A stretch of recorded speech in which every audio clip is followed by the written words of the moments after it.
Well, I had this voice in my head going off like a broken record of find safety, find comfort, find safety, find comfort, like over and over. What felt like an hour was probably 30 seconds, but it felt like forever. And I guess my brain was searching for that. And then there was a voice that said, "You won't find that here." And I was like, oh shit. What now?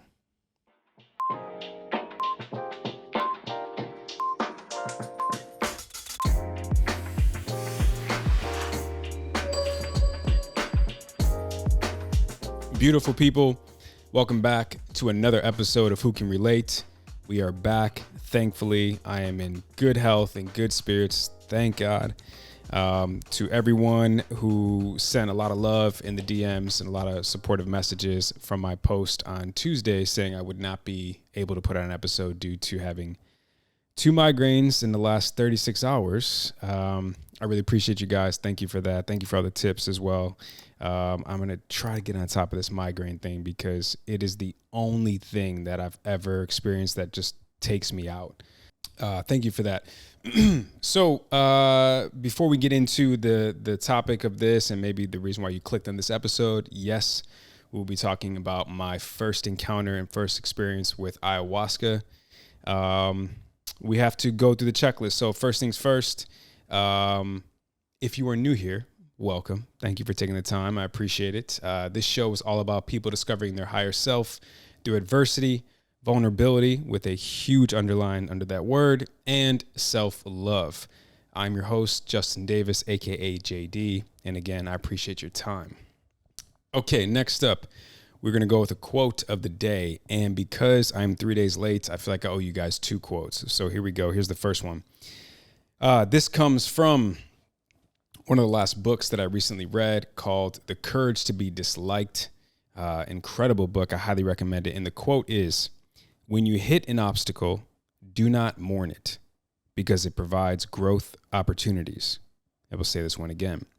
When you hit an obstacle, do not mourn it because it provides growth and opportunities. Let's let that sink in here for a second, because how many of us can relate to hitting an obstacle and we either mourn it or we're stuck on it and we just can't think about anything else aside from what is right in front of us, preventing us from what we want or what we want to achieve. And the reason why I chose this is because that is, for the most part, a lot of what I'm kind of dealing with currently. There's a lot of things, let's call them obstacles in front of me. Whether I'm placing them there or the universe is placing them there, they're there. And I'm really trying to maneuver around them and trying to figure out an out, if you will. And so the second part of this quote being, because it provides growth opportunities, that is something I've really had to just accept. I have to understand that this is happening for a reason, whether it's growth, whether it's an opportunity, or maybe it's just a second to double check to make sure I actually want to go through with what I'm trying to do. So I chose that, and I hope you guys like it. And then the second one, we'll call it a bonus quote, is from Will Smith's book entitled Will. It says, "It's amazing how skewed your vision can become when you see the present through the lens of your past." Again, let that sink in for a second. Let it marinate. How many of you also can relate to seeing the present through your past, right? Here we go again. Same thing, different day. Oh, I hate when this happens, right? All that is reference to the past, as opposed to seeing your current lens for what it is today and not through your past. Again, something I'm really dealing with now. I had family in town, my daughter and my mom last week, and they were in town for a week, and it was a week. It was a week. Yeah, it was a week. It was heavy. So a lot of lessons learned during that week, and a lot of reflection on my own part, and just trying to figure a lot of things out and what I still need to work on. Some triggers came up, and again, just a reminder that I need to continue to do the work. So again, a lot of it was from the past, and that's sometimes how I currently view myself is through who I was in the past. And I have to remind myself that that's no longer who I am. And God knows I've been working my ass off to not be that person or that version of myself anymore. So why would I still have those same lenses on? So again, I just really appreciate that quote because it really helps out, and how true it is. It's amazing how skewed your vision can become. Okay. Last but not least, the intention for this episode is to, shed light on a lot of what I'm going through in my life right now. So it's going to be a ton of transparency, a lot of vulnerability, and ayahuasca has a lot to do with that. So I guess without further ado, let's get into it. Okay, so I was thinking about just Googling the definition of what ayahuasca is. I know it's, plant-based medicine. It's an indigenous plant-based medicine, but I actually was blown away that it was in the Will Smith book. He in detail describes his first experience and I think his second experience with ayahuasca. And so I thought, all right, cool. I'm just going to take the wording from his book, and he gives a great definition of what ayahuasca is. So if you are unfamiliar with what ayahuasca is, here you go. Ayahuasca is a sacred brew. It has been used for millennia by the indigenous tribes of the Amazonian jungle during spiritual ceremonies and shamanic rituals. It's a kind of tea made from the bark and stems of a tropical South American vine, sometimes mixed with other psychotropic plants. The name comes from the Quechua language, where aya means soul and huasca is vine. Translation, vine of the soul. Ayahuasca contains a mind-altering compound called, it's a long word, but I'm just going to say DMT, and it is considered a sacred medicine, employed by serious spiritual seekers, not for recreational use. Ayahuasca's healing properties are currently being used in the treatment of PTSD, drug addiction, depression, and anxiety, among many other physical and psychological ailments. And as Will Smith says in his book, he does not suggest the use of ayahuasca or any substance without professional medical prescription and supervision. I second that. You should not use ayahuasca for your own dose or experience or ceremony, etc. Make sure it's with someone who knows what the hell they are doing. Now, the reason why I chose to do ayahuasca was, from what I had heard, I had a couple friends that did it in the past who had amazing ceremonies and amazing breakthroughs, and it just seemed very intriguing to me. I heard that it was X amount of years in one ceremony of therapy. I heard that it was a psychedelic that can make you walk through walls. I heard that it was one of the only out-of-body experiences that someone experienced where they can literally see themselves in the physical form and show them a better path or show them a better way to what their life should be. So, and so on and so forth. And so I hear all these stories and I'm like, I want to try that. I had also done a couple bits of research. I watched a couple documentaries, a couple stuff on the internet, and again, just talking through friends. And so originally I wanted to do it in Peru, in the motherland. In my mind, I'm like, if I'm going to do this, I'm going to go to the birthplace of ayahuasca. And realistically speaking, I'm not really sure when I can get down to Peru anytime soon. So it was like the next best thing was one of Shea's friends and coworkers had recommended a shaman that was going to be in town in LA at this particular weekend. And if we were interested, he can probably free up 2 spots for us to do it. So I was probably more so the one who really wanted to do it of the two of us, between Shea and I, but she was down and she also had her intentions as well. So we decided, what the hell, let's just do it. So we booked our spots, and we had, again, our own individual intentions going on. For me personally, it was, from what I had also heard, it was a huge check to the ego. And that is something I'm really heavily working on as we speak, is my ego and managing it and checking it and knowing when and when not to use it. And so that was intriguing to me and enticing. Also, I'm a huge advocate of healing from trauma and triggers and childhood wounds, etc. And I know that ayahuasca can really bring all those things to the forefront in a different form. And I had hopes and intentions of healing from whatever else I needed to heal from. Shea, I will let her speak on her behalf down the road at one point in time. She'll tell you, what her intentions were. I will just say similar to mine. So Shea and I, the day of, we are excited. We're very anxious. We're a little bit nervous, but overall just excited. And for me, it was, I think, just more of like really high expectations of, what's to come of this. What's my experience going to be like? Am I going to see myself sitting there? Am I going to walk through a wall, etc.? So we go to the house. We had been informed that this was kind of a high profile celebrity's home, and the wife was going to be there. I won't say the name just for confidentiality purposes, but I will say that the celebrity is a lead singer of a band that you all know. I don't care what kind of music you listen to, you all know their songs. So we're knowing that going into it, we're sort of like, okay, cool. Like, this feels a little bit more safe. I mean, not that we were scared to go into it, but I've never done any type of heavy drug before. I've smoked weed maybe 6 times in my life, and the last time I was 17 years old. So, and I don't even drink, and neither does Shea. So we are as pure as they come as mid-30 adults. So I'm thinking this is just going to hit us and just run with it.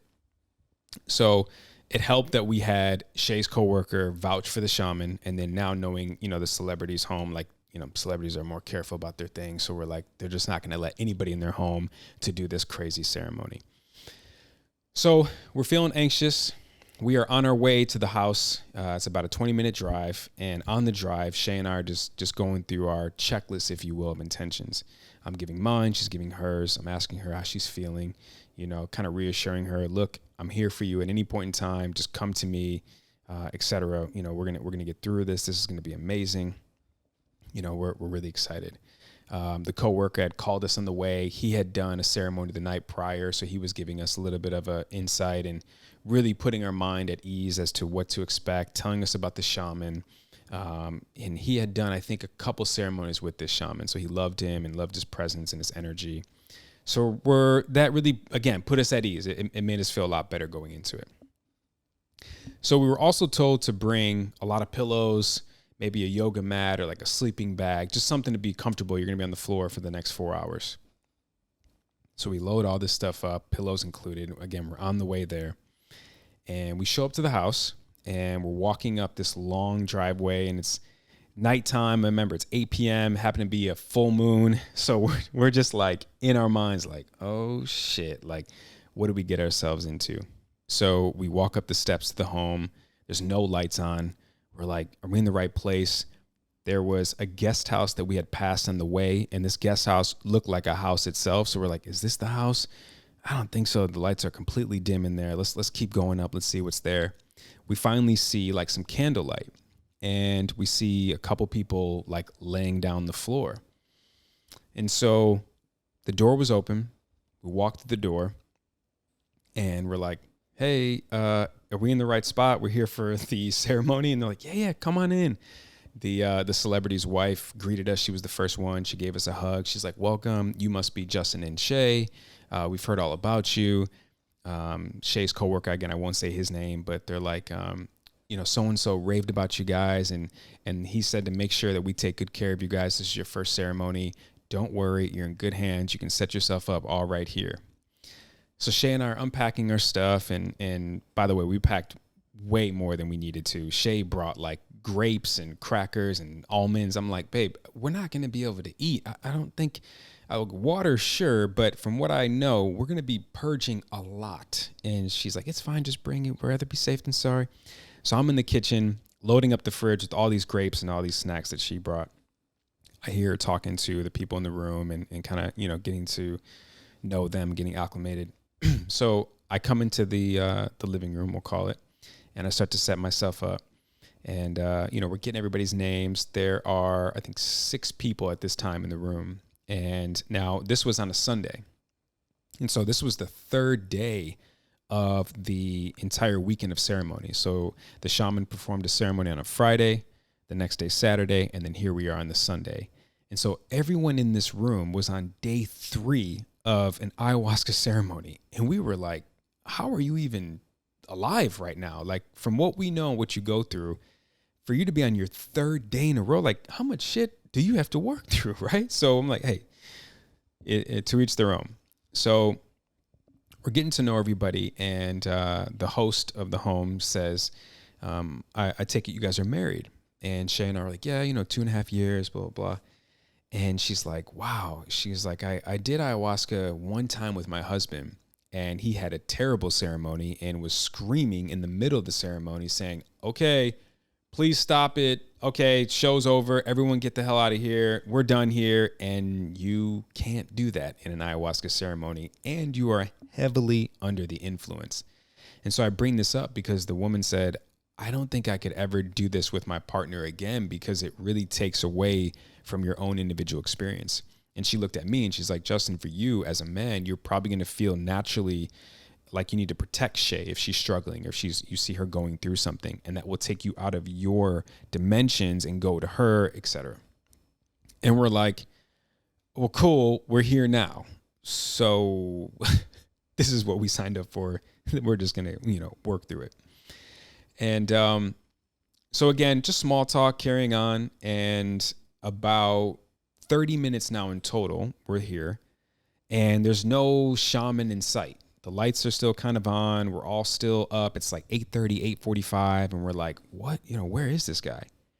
So all of a sudden, this large figure of a man walks in. He's about 6'2", this Peruvian guy, really, really deep voice. I'm talking like Barry White with an accent, with a South American accent, right? And he walks in, he's like, I'm Victor, like that kind of thing. And we're like, oh shit. And so he comes over to Shea and I right away. He greets us. He's like, oh, you're so-and-so's friends. Don't worry, you're in good hands. We're happy you're here. If you have any questions, let me know. But I promise you, this is a safe space. I've been doing this for 30 plus years. I brought the medicine, etc. I got you, kind of thing. Cool. We feel a lot better. So he goes through what the ceremony will entail. He talks about the heritage and the tradition from the Peruvian people and where the medicine comes from and why he did it and where his journey started from. And he's got an incredible story. And we're like, great, now we're excited. The nervousness is kind of subsided. Now it's more the excitement because he kind of talked it up. So he says, throughout the ceremony, I will be doing traditional chants. He had a couple pieces of, I guess, tools, for lack of a better word, that he uses during the music and the chants, and he bangs them on his legs. And basically the chant's purpose is to bring the medicine more alive and really make it work its magic for you as an individual and whatever you need to get from this medicine. So we're like, okay, cool. Great. Thanks for the heads up. Looking forward to getting this thing going. Like it's been an hour now. We're excited. We're anxious. We're anticipating. Like, let's do it. So he, one by one, brings us up. And we kneel down on our knees and we hold out our hands, and he places a cup. Think of a tiny shot glass. Let's just go with that. A shot glass in your hands, a plastic shot glass. And he pours the medicine, the ayahuasca, in this glass. Now, he said, this is your first time, Justin? Yes, this is my first time. Okay. So he fills me up about 3/4 of the cup. So I take it. And by the way, it's not the greatest tasting thing, but it's also not the worst. If you've ever had spoiled chocolate milk, it doesn't really top that. So it was doable, right? So I take it. I go to sit down. Shay's next. She gets the same amount of dose. She takes it. She goes to sit down. Now, the medicine should be taking about an hour to really kick in. Okay. So let's start the clock. First 5 minutes goes in. And we're all just sat there quiet. Lights are off. It's completely dark. The only light you see is the light shining from the moon into the house. There's no other music happening. It's just silence. So we're all sitting there, and my mind starts to go. I'm like, okay, this is it. There's no turning back now. I took the medicine. I made a commitment. I'm going to give it my best shot here. Let's go. 15 minutes in, Victor, the shaman, stands up and he starts to hum. He's humming this song. And remember, it's deep voice, so it's like almost penetrating through you, like how deep it is and how vibrational it is. So he's humming. Then it turns into a song and a chant. He grabs what is basically like a tambourine, but just picture instead of like the jingle of it and the little like drum hats. I can't think of them. Anyways, instead of those clinging things, it's a bunch of leaves. So they're making a noise nonetheless. So he's using this while he's doing the song and he's banging it on his leg. He's walking around us. And I feel nothing. 25 minutes goes by. Still nothing. 45 minutes goes by, and probably on the third song, the third chant, with more tools that he's using and more instruments that he's using, absolutely nothing. I'm like, all right, don't trip. Like he said, an hour. Let's give it the hour. The hour comes, and I feel maybe 5% of the medicine, maybe, and I'm maybe being generous. And I'm like, damn, like either I'm immune to this or I needed a bigger dose, but nothing's hitting right now. They said an hour. Like, what's going on? So Victor comes up to me and he's like, how you doing? And I'm like, Vic, I gotta be honest with you, man. I don't feel anything. Is that normal? Is that okay? Did you not give me enough? And he kind of looked at me and gave me like a confident smirk, like, don't worry, let's wait a little bit longer. And I'm like, all right. He goes up to Shea, similar conversation. I check in with Shea and I'm like, like a thumbs up, thumbs down. Like, are you good? She's like, I don't feel anything. She kind of throws up her hands if you're listening and not watching. And I'm like, he said, give it more time. Give it more time. And she's like, yeah, okay. So an hour and 20 goes by and I'm maybe now at 10% of effect. And I'm like, damn. Like, what? I was hyped for this. I dieted for this, and I don't like to diet. Like, damn, I really needed this. I wanted this, Vic. So he comes by all of us one by one, and he says, if you're wanting another dose, I will prepare it for you. Cool. So at this point, I'm like, all right, this is probably the only opportunity I have to stay sober and to not have to worry about anything bad happening to me. Because let me pause where we're at right now in the story. Let me go back a little bit. Remember I told you how we're getting acclimated with all the people in the room and they're telling us about, this is our third day. Well, when they were telling us that this was their third day, they went into detail about their 2 prior days and what each individual's experience was of their ceremony. And some of them were scary as hell.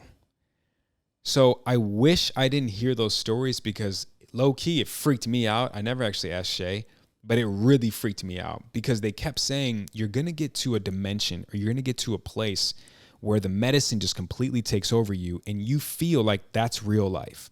I don't care what world you're in or what dimension, you feel like that is the rest of your life, period. You're stuck here in this world. But don't worry, you have to tell yourself and tell the medicine, it's just the medicine, it's just the medicine, it's just the medicine working. I'm going to allow it to work, but I will come out of this. It's only 4 hours. And I'm like, why would you tell somebody that? You know what I mean? Like, I guess I get the honesty, but damn.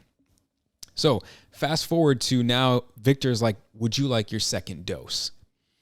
And I had that moment of like, I don't want to go to a dimension where I feel like I'm stuck. So maybe I don't do the second dose, but I ain't no and I'm like in my head, like fighting in my head. I'm like, just get up there. Just do it.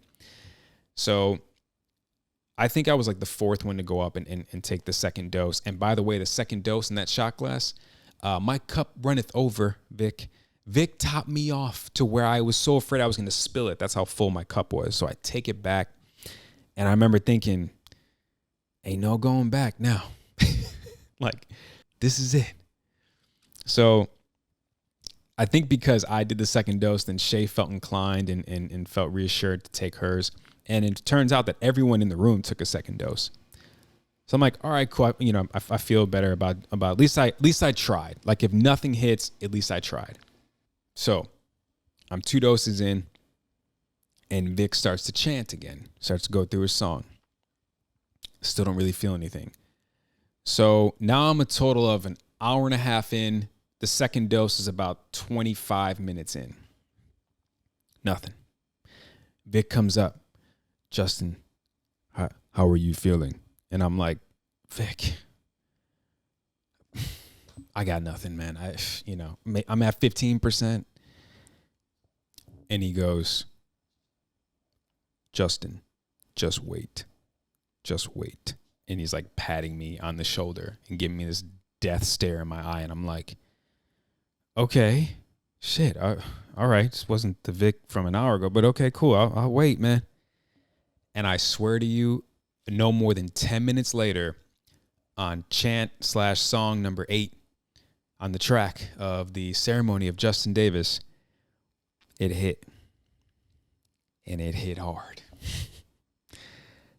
I was so overheating that I almost got naked.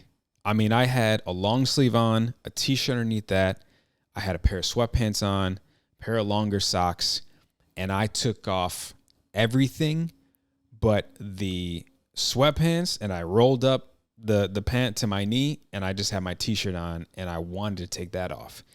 I'm burning up. And I'm like, someone needs to open up the window, turn on the air, dude. Like, am I the only one frying right now? Like, what is happening? I'm hot. I'm uncomfortable. My ass hurts because I didn't have enough padding on my ass. I don't have that much padding to begin with, but I'm like really needing more. And I'm like super uncomfortable. I'm like turning and tossing and tossing and turning. And I'm like, what is happening? There was a moment where I was like, oh shit, like it's about to go down right now. And I remember in that moment feeling like, no. Okay, nope. Stop the show. I'm not doing this. Thanks for coming out, Vic. Honey, either you can stay here, do your thing. I'll wait for you in the car, but I'm getting the hell out of here. I am not going through with this. I can't do it.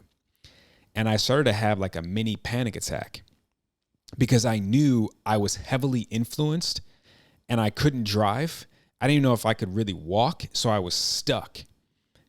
And it was probably the most uncomfortable feeling I've ever had in my entire life. I can only go back to like maybe 1 or 2 roller coaster rides. We're going up and right before we dip, and that's probably it next to this experience. And so realizing I can't leave this place. Like I got to go through this now. I shouldn't have taken the second dose. Damn it. Why did I take the second dose? That's what I kept thinking. You idiot. This is your first time. This is what you get. The whole go big or go home shit. That's what you get right now. That's thanks for coming out. So I'm having this internal struggle in my head. And meanwhile, we're probably on our 1 hour and 45 of the 4 or 5 hours we're supposed to be here. And Vic is chanting his ass off right now. He is like doing the most. And I'm like, in my mind, I'm like, Vic, please stop because it's bringing the medicine to life. And I was just so afraid. I was so scared. And I kept looking at Shea. So the host was right of the home. I kept wanting to protect her. And I saw she was fanning herself. She had delayered a couple items. And I'm like, I need to help her out. She's not doing it, but I don't even know if I can. I need to help myself out right now. The whole put your mask on first. That's what I was thinking. So the next sequence of events that transpired is probably the most humbling experience I've ever had in my life up until this point. I've preached on this show and often with friends that the brain searches for 2 things, safety and comfort. That is it. That's its only job, to find safety and to find comfort. That's why a lot of us don't like change. A lot of us don't like to feel uncomfortable. A lot of us don't like new. Well, I had this voice in my head going off like a broken record of find safety, find comfort, find safety, find comfort, like over and over. What felt like an hour was probably 30 seconds, but it felt like forever. And I guess my brain was searching for that. And then there was a voice that said, you won't find that here. And I was like, oh shit. What now? If you can ever think or reflect on a time in your life where you literally had zero control of something that you would do anything to get out of, think about that moment. It's exactly what I was experiencing. And that panic started to set in more. So then the ego showed up. And the ego is now fighting with the medicine. Now I can't see it. I can just sense it. And then I hear another voice. And now this is the plant medicine's voice. And it says, you are one stubborn mother. You are one hard mother. And it kept saying that over and over and over. And every time it would say that, my ego didn't speak. It just had one action, one facial expression every single time. And my face, my muscles in my face would form a smirk as if to say, you damn right. What you got? We're going to do some rounds tonight. Let's go. I'm ready. And over and over and over, you are one stubborn mother smirk. You are one hard mother smirk. And this kept going on. And in my mind, I'm like, I'm in the middle. I'm like, guys, what the hell is going on right now? I got plant medicine on my right shoulder and I got ego on my left shoulder. And plant medicine's like, bro, I'm here to help you out. And ego's like, you damn right. Get back to where you came from. This ain't for you. And it went on for, I don't even know how long. It felt like forever. And I'm still tossing. I'm still turning. I'm still hot as shit. I'm still trying to figure out either how the fuck do I get out of this or who's going to open up the window. One of two things need to happen ASAP. And I'm fighting this. And I'm like, I want to let go, but I'm so afraid of what I'm going to see. I'm so afraid of what's going to be exposed to me. I'm so afraid of what I'm going to hear and what I'm going to have to face. And now I'm telling you this story as if it was present day, and I'm taking myself into that space. But I'm going to take myself out for a second and talk to you from hindsight. And I actually have some notes that I took down. I was journaling after my ceremony. And these were some of the notes that I took. I wasn't giving myself permission to let go. I didn't trust it. I couldn't surrender. And I was fighting to stay in control. The reason why I said that this particular moment of humbling and humbleness that was happening, I didn't realize how much of a control person I am. Like, I knew I needed control of things, and I'm one that always preaches control what's in your control, but we all know that's a lot easier said than done. And I also didn't realize how massive this ego was and how much it was hiding and how much it was protecting. And I couldn't let go. I couldn't surrender to the medicine. I couldn't give in to the ceremony. And it was so disheartening and so disappointing for a week later after the ceremony, even to this day. So now I'm, I think 2.5, 3 weeks removed, and I think about it every single day. And I was really hard on myself the days that followed. In fact, the next day, which they say you should not do anything. You shouldn't be on the phone. You shouldn't go to work. You shouldn't leave the house. You should just sit with your thoughts. You still have plenty of things coming in to process, to download. You should journal it all out, etc. And that was a really hard day for me because I just kept thinking, like, I was so upset with myself that I couldn't surrender. So back to my ceremony, and we left off with the ego versus the medicine. This battle continues. I didn't really have the psychedelic experience of seeing different dimensions or going into different spaces or different parts of my mind and the world. I just remember this struggle, this fight. And I remember getting up to use the restroom at one point, and I looked at myself in the mirror, and I remember saying, you won. You won this battle. And I didn't want you to win. I wanted the medicine to win. Like, I'm here for the medicine. I'm here to get what I have been craving for years. Like, I hate that you won. I hate that you always win. Why do you always have to win? And I went back to my mat and I laid down. And I would say I was about 60-65% there, present me, and 40-35% under the influence. So I'm laying there and I'm just like really pissed off. And the noises around me were so distracting, and I think it was also the ego and the control trying to just latch onto anything to take me away from the medicine doing what it wanted to do.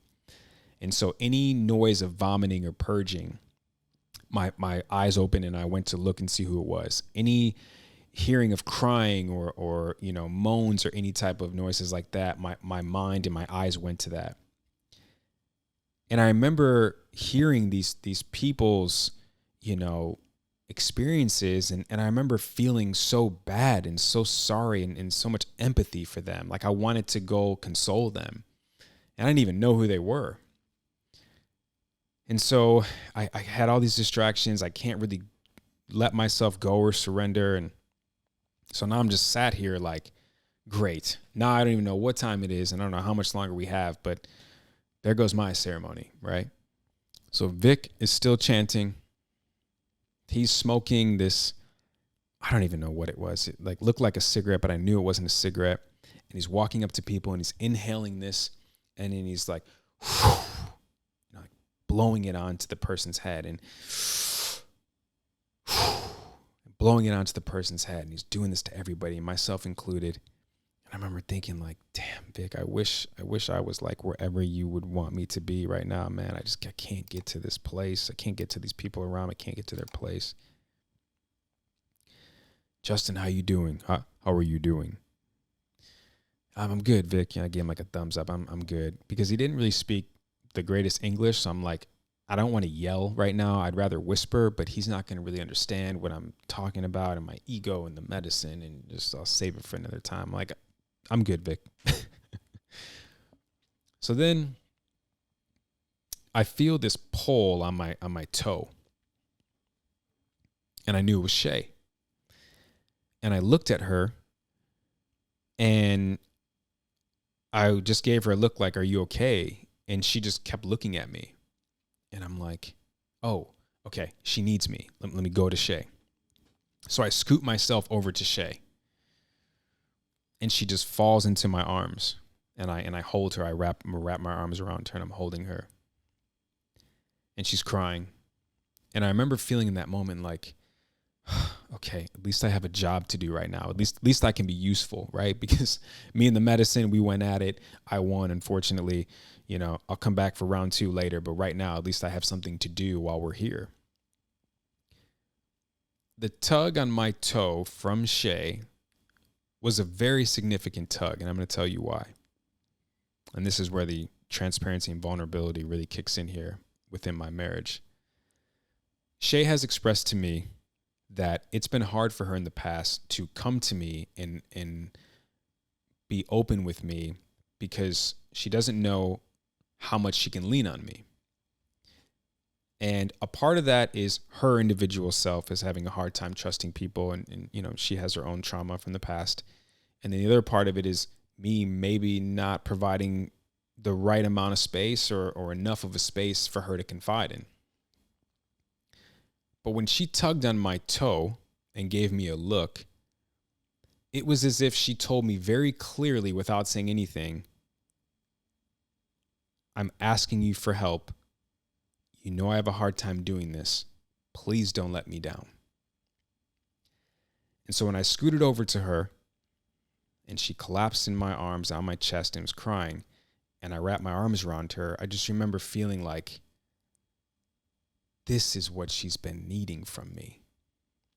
This is what she's talking about when she says she doesn't know how to open up to me, but she wants to.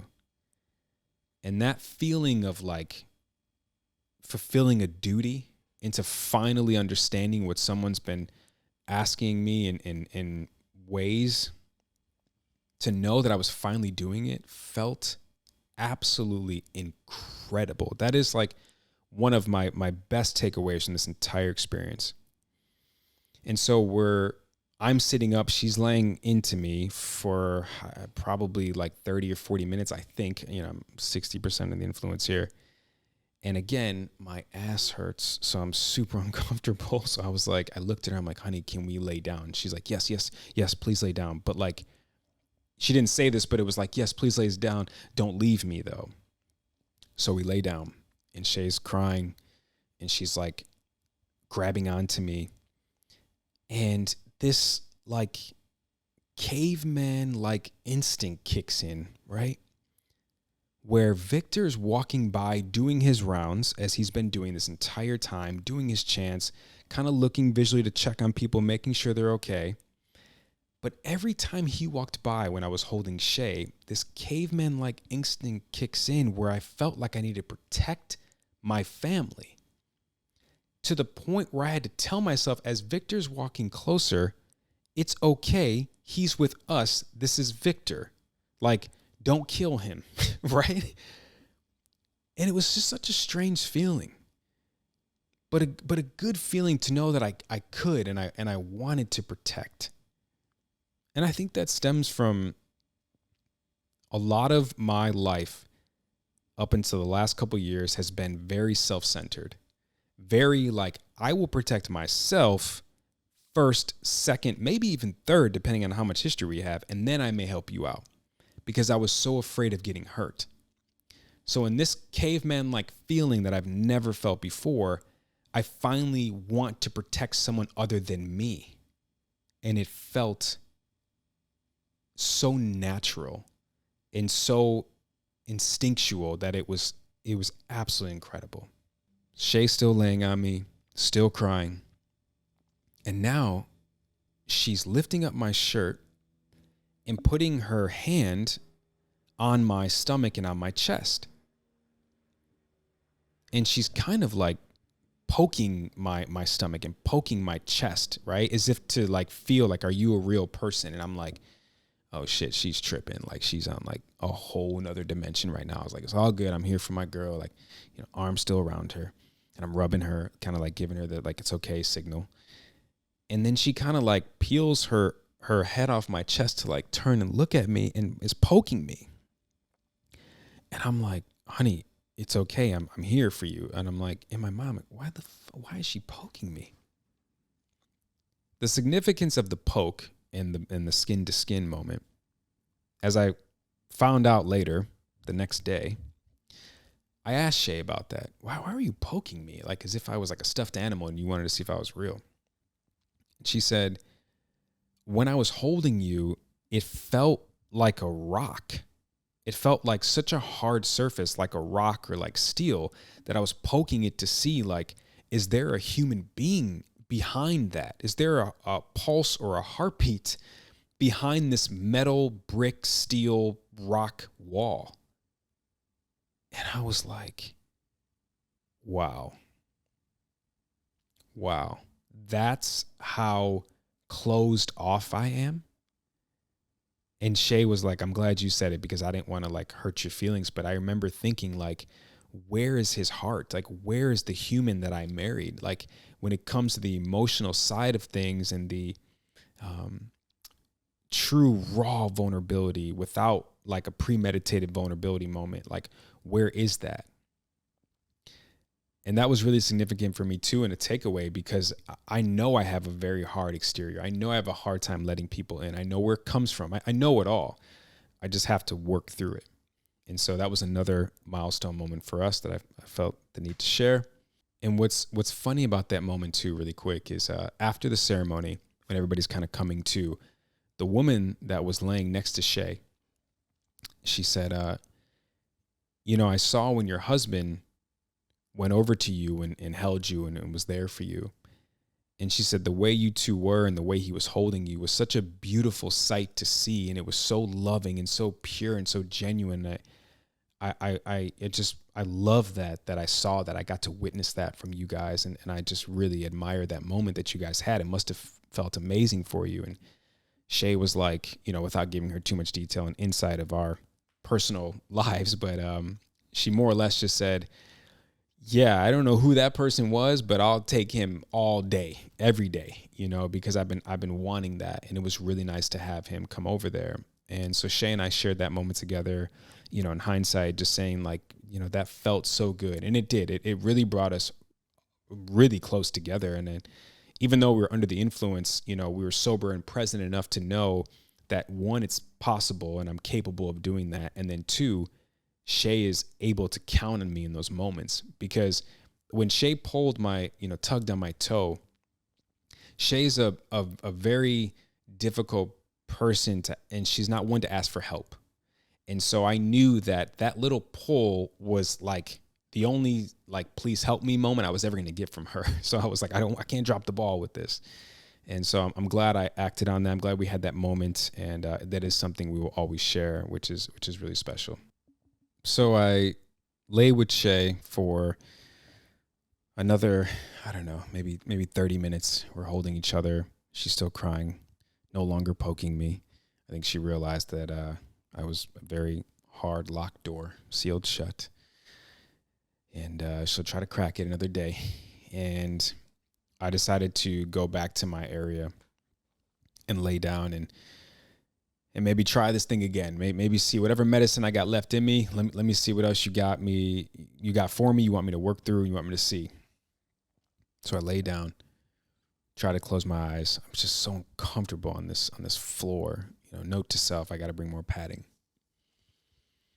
And I couldn't like completely again let go. However, I did have a visual.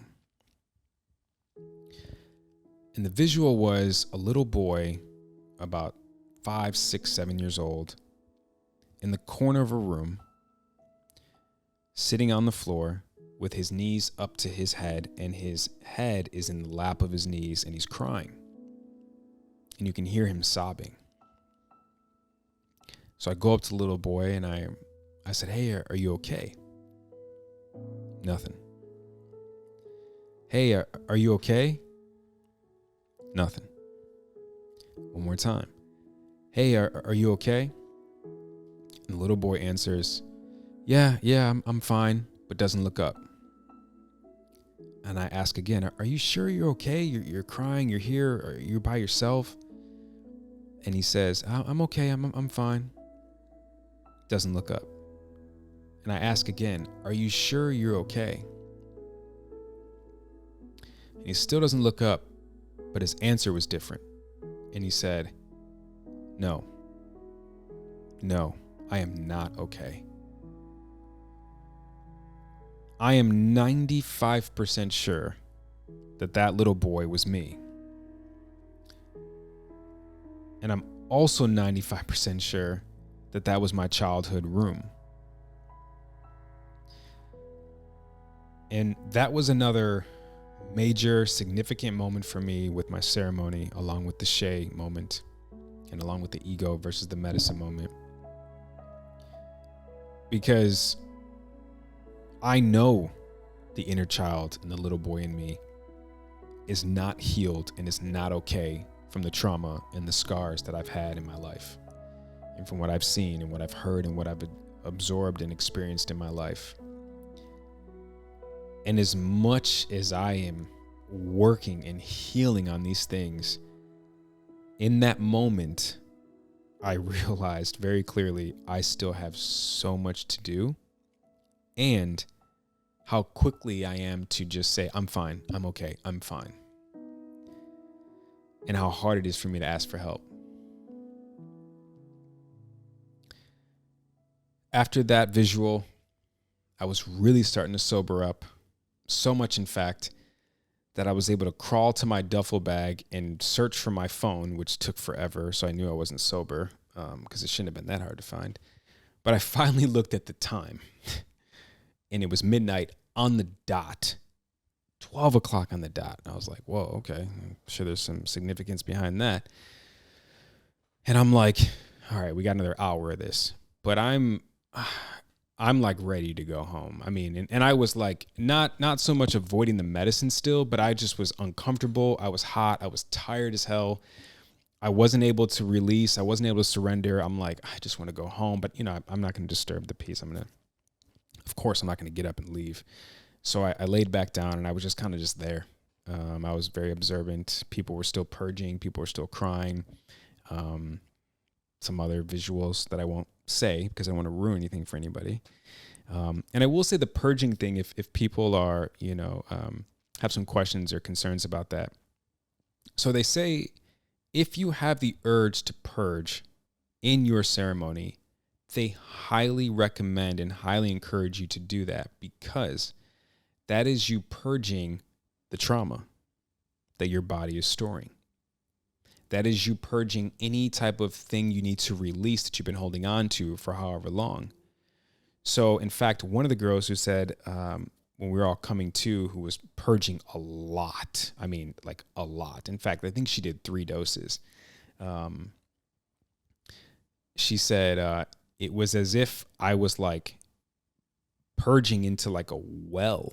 It wasn't like the buckets that we had. She goes, it looked and felt like I was purging into a well, and I couldn't even fill it up like if I tried, which tells us like how much we hold on to in our bodies and how much the body keeps the score. A great book, by the way, on trauma, and how much trauma we store and how much we have to work through. And so, again, another moment where I was very jealous of everybody that they were purging, and I didn't get to experience that. So,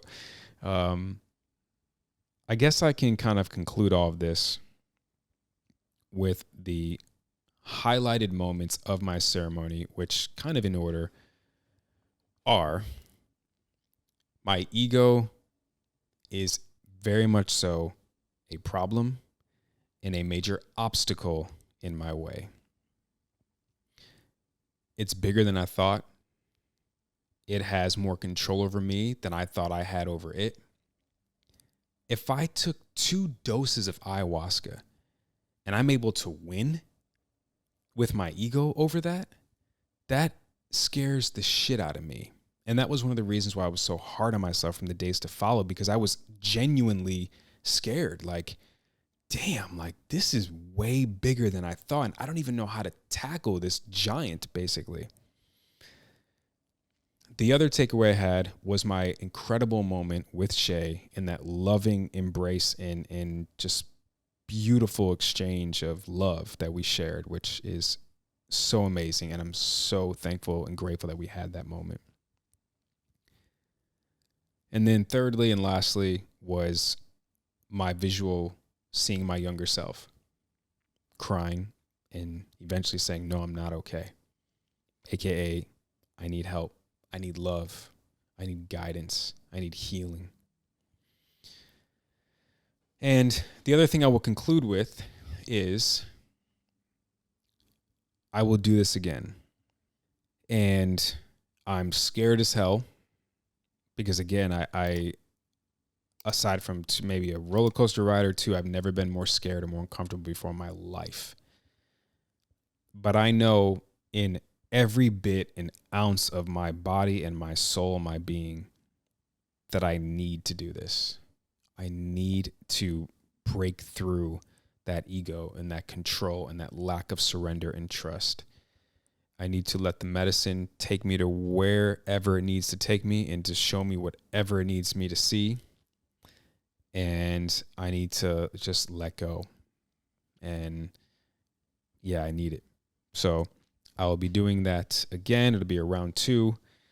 And I hope to God I can report back that I lost and the medicine won, because that is what I want to see on the scoreboard. I will be doing that journey by myself. Shea said she's going to sit that one out. So she will be my chauffeur. And yeah, I'm looking forward to it. So I will report back with that update. And I guess I'll also just leave everyone with this. The reason why I started this by saying it's going to be pretty raw and vulnerable and transparent is I am not my full 100% self. I haven't been for a couple of weeks now, maybe like a month. I'm not really sure what's going on. I'm trying to figure it out every single day, and nothing is really clicking yet, at least consistently. It's a lot of things, but in short, I'm overwhelmed. I am lacking guidance, like an internal compass. I'm frustrated with not having the things that I thought I would have by now in my life. I'm disappointed in some of my actions that I've had on display in a couple scenarios and instances with people recently. And I am my biggest critic. I've said this way back that if anyone thinks that they can like bring me down with a comment or like attack me on the internet, I'm laughing, but I say this wholeheartedly and I'm dead serious. You don't stand a chance against me. I am my biggest critic. There's nothing you can say to me that would hurt me more than what sometimes the thoughts in my own head are. Trust me. You can try, but trust me, it won't matter. I am so hard on myself and such a perfectionist.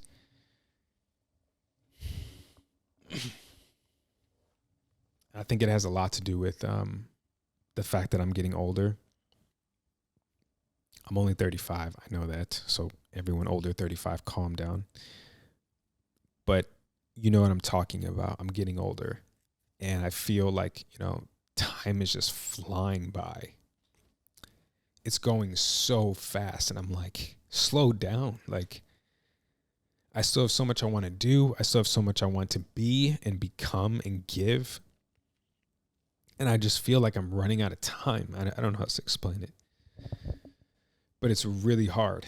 And I have people that look up to me. I have goals. I have things that I want to achieve. And I'm like really struggling with the direction being more important than the speed right now. Because the speed is always there. Whether it's an impulsive speed, it's always there. And I'm just really lacking direction. And it's been a struggle. It really has. And so that was also part of the reason why I wanted to do ayahuasca, because I'm like, I don't know what else to do. Like, that's where I'm at right now. I don't know what else to do. I just don't know what to do. And that's scary for me. I hate not knowing direction, and that's part of the control thing that I need to work through. But yeah, it's just really hard. For anyone that thinks like JD has this, perfect life, modeled and successful and beautiful wife and all that. And yes, I do have all those things. However, I'm also human and I have the same emotions that a lot of you do. I am not perfect. Every day is not the perfect sunny day that you may think. And, I don't know why I'm even saying this, but I guess it's just like, it's not always what you think it is. Like, we can't judge books by their cover. And that is also a hard lesson I've had to learn recently. So in the end, I needed to be honest, because I'm not giving 110% like I did in season 1. and I'm really struggling keeping this thing going. I will, but I'm just struggling. And so, it's not the same right now. And I think because like the work is like, I'm in the thick of it right now. I think in this first season, I was still kind of like surface, with a lot of the work. I was getting under some stuff and having some revelations and some great moments. But right now, I feel like I'm really in the heart, in the heat of it all. And it's really hard to perform while I go through this. So I guess I'm just asking, just bear with me. I'm trying. I will continue to try. It's not about like stopping, but I'm just having a moment, I guess. So hopefully this subsides and I get more clarity, whether it's from my round 2 of ayahuasca or just continue to do the work. But I'm just having a moment. There's nothing else. No other way to put it. Thank you for listening to that. Thank you for listening to this episode.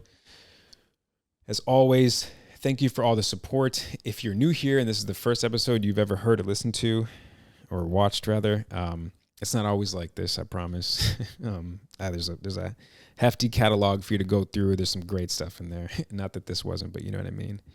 And so thanks for everyone for listening. I hope if you are interested in ayahuasca, that this encourages you to participate in a ceremony. I do encourage that. Again, obviously under the right circumstances with the right people and just do it the right way.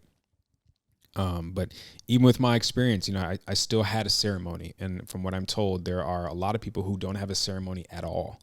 1 dose, 2 dose, 3 dose, whatever doses it is, they don't have experience at all. So I'm happy that I did. I'm happy that, again, I gave you the highlights of it. So I'm looking forward to round 2. So from now until then, have an amazing weekend. Next week's episode is going to be really good. I have a good friend of mine that I've known for a long time. And speaking of don't judge a book by its cover, we're going to really get into that. And she's got an incredible story that I'm excited for everyone to hear and get to know her. So from now until then, love and light. Thank you. Thank you. Thank you. I'll see you next week.